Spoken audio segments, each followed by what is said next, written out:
یہ جو دجالی فتنہ ہے اس کے ساتھ ایک خاص مناسبت ہے سورہ مبارکہ کی۔ احادیث میں آتا ہے کہ دجالی فتنے کے اثرات سے بچنے کے لیے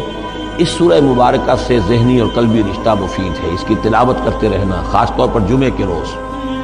پوری سورہ کہف، ورنہ یہ کہ کم سے کم اس کی ابتدائی اور آخری آیات ان کی بڑی اہمیت ہے۔